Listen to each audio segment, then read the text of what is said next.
तेलंगाना में बीआरएस और कांग्रेस पार्टी के बीच में चुनाव हो रहा है।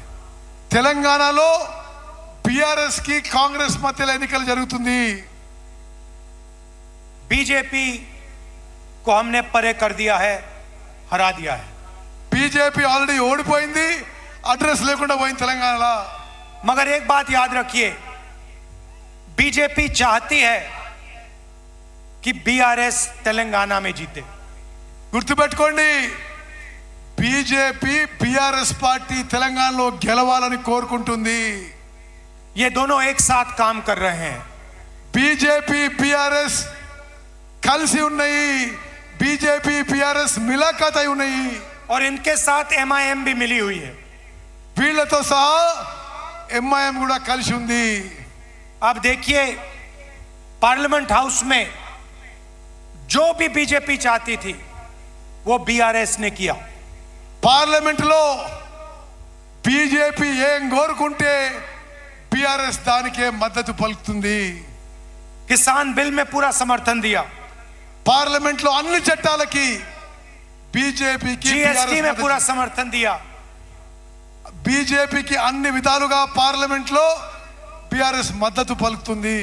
तो याद रखिए, ये तीनों पार्टियां एक साथ काम कर रही हैं, कांग्रेस पार्टी को हराने की कोशिश कर रही हैं। గుర్తుపెట్టుకోవాలి, కాంగ్రెస్ పార్టీని ఓడించడానికి बीआरएस बीजेपी ఎంఐఎం ములాఖాత్ అయిపోయినాయి, మిలాఖాత్ అయిపోయినాయి మనం చేస్తున్నాం। और इसका सबसे बड़ा सबूत यह है कि आपके चीफ मिनिस्टर पर ना कोई सीबीआई की इंक्वायरी है, ना कोई ईडी की इंक्वायरी है, ना कोई इनकम टैक्स डिपार्टमेंट की इंक्वायरी है। దీనికి అన్నిటికన్నా పెద్ద ఆధారం మీ ముఖ్యమంత్రి కేసీఆర్ మీద సిబిఐ కేసు ఉండదు, ఈడీ కేసు ఉండదు, కనీసం ఇన్కమ్ ట్యాక్స్ ఎంక్వైరీ కూడా జరగదు। विपक्ष के सब नेताओं पर केस लगे हुए हैं, मेरे ऊपर 24 केस लगाए हुए हैं, मेरा घर छीन लिया, मेरी लोकसभा की मेंबरशिप रद्द कर दी, मगर आपके चीफ मिनिस्टर पे कोई केस नहीं, कुछ नहीं।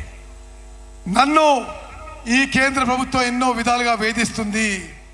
నా పార్లమెంట్ సభ్యత్వం రద్దు చేసిండ్రు, నా ఇల్లు తీసుకుండ్రు, నా మీద 24 కేసులు పెట్టిండ్రు, కానీ కేసీఆర్ మీద మాత్రం ఒక్క కేసు కూడా ఉండదు।